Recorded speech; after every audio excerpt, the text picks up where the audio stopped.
So I might need to do one more trade or something because I didn't really do much day trading today, but randomly I got stuck at negative 666. So praise the Lord, baby Jesus. But as you can see, it was a total wash day. There was nothing to trade, so I did like a few tiny trades, small size, but it never really amounted to anything. And then I was kind of sitting around waiting for like that 10 o'clock or maybe like a 10:15 runner. We're not getting anything yet. I'll still be watching here, and if something pops up during the recap video, I would be happy to jump on it. But otherwise, everything is selling off right now. The markets are actually holding up all right, but in terms of our swing trades, everything's selling off. And I wasn't going to talk about our swing trades today because I thought at first nothing super interesting was going to happen. But look at this. I'm almost out of all my swing trades that we've been talking about. So I'll quickly review what I did with my swing trades after we talk about the day trades. To get started though, let's go to our lead gappers. Oh my god, this is embarrassing. So we have OLB popping up here.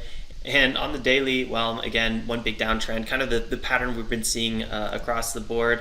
Data processing company, 12 million shares outstanding, 28 million market cap, with some catalysts coming out. That's really good to see that, but again, it wasn't really a tradable company. And if you go to the 5-minute, you'll see a little bit more what I mean. We did have somewhat of move here, but it had so low volume in this place, and it was only up at 30%, that I didn't really think it was so interesting to trade. And I wasn't actually even online at this point. This week I've been also waking up a little bit later because there just hasn't been any activity, so I'd rather save my energy when things get a bit more interesting. Anyway, eventually does get some action here. We have some resistance at 2.5, which we mapped out on the daily.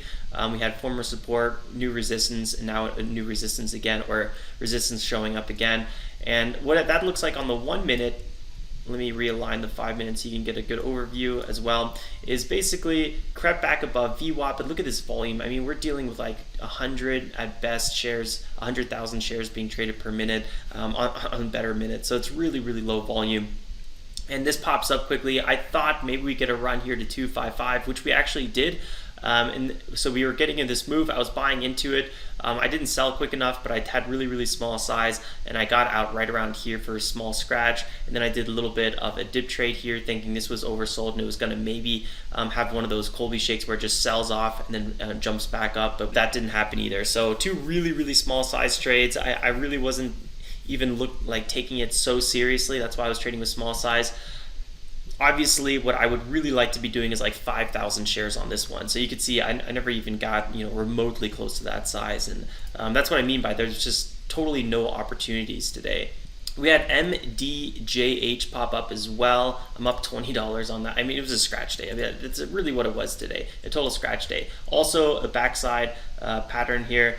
And none of these spikes really actually end up holding their highs. So this is a really ugly long-term ticker as well. Technically, relative volume today is a bit higher, but overall the relative volume based on what you should be seeing for small caps that are worth trading is non-existent. The real estate company, almost 12 million shares again, 27 million market cap, really similar to the ticker before. I don't know, I wasn't really seeing any specific news. Let's go to the 5 minute and look at this one again. I gotta say, on the 5 minute, it actually looked okay because we had this extended hours move, and then we had this 4 a.m. spike, and it was up like 170%. But again, it was lacking volume, so it was never really that tradable. Maybe if you're like right in this area, it would have had some opportunities, but ever since then, it never got back above $3, and it's been selling off. I went for a small red to green move here, again, small size, and then it just flushed right away, and I was like, man, like today's probably one of the top worst days of the year again, and based on potential. There just wasn't any potential today. Yesterday, remember, like it wasn't the best moves, but at least we had like 2, 3, maybe even 4 opportunities where you could still make that 5-10% quickly. And I was talking about how I missed those because I only got partial size in my fills on the way to the upside. So yesterday was a better day. I didn't do that good yesterday, but at least there was opportunity. Today there was just no opportunity. So let's look at the 1 minute here on this one, and we'll zoom out on the 5 minute, give you guys perspective, and then zoom in a little bit more on the daily, and then you'll see just, let's actually look at this 4 a.m. So 4 a.m. wasn't actually that bad. We got this quick move here. Around VWAP, it would have been tradable. Again, it was kind of lacking volume.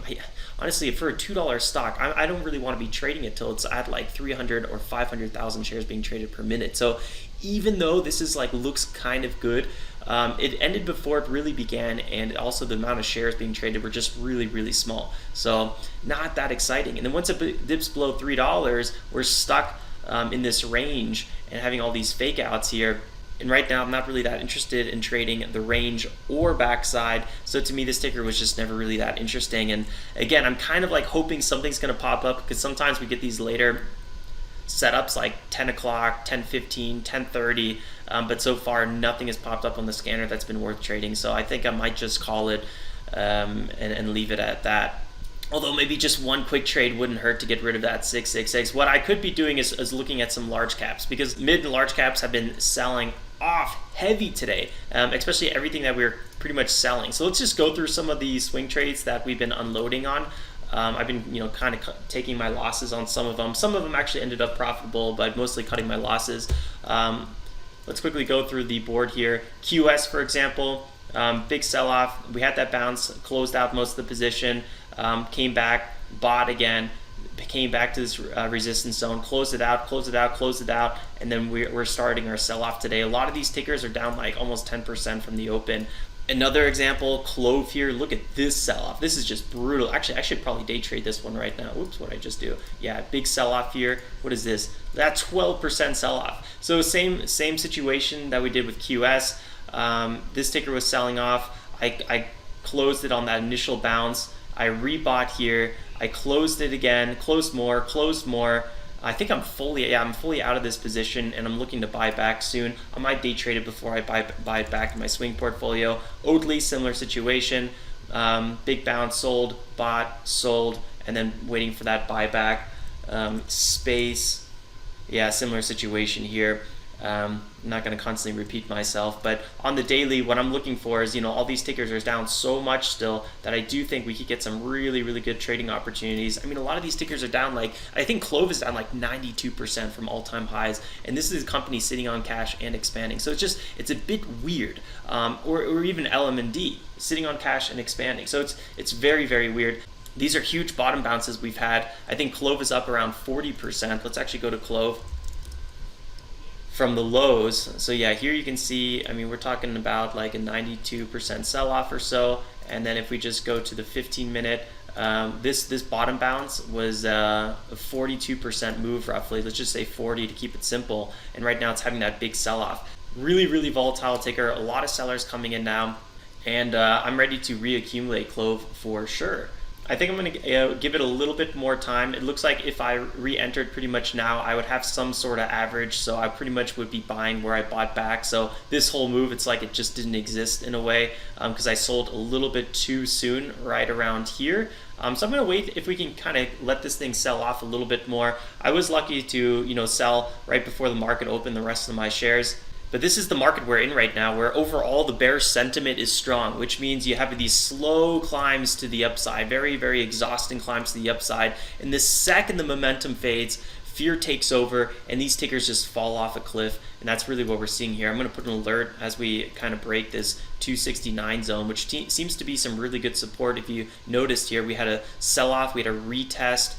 Here we had a breakthrough, we had a bounce. So I think as we get to this 269 zone, maybe even break it a little bit, this could be a really good day trade, and then I'd probably be looking to size up in my long-term position again.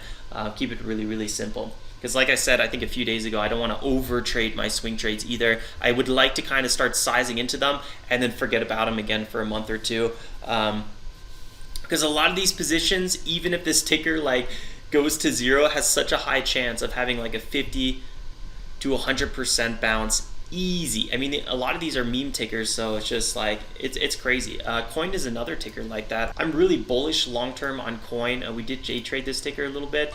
So this is another one of those tickers that, as we start finding a little bit more support again, I'm going to be jumping on this ticker. It looks like Clove just broke.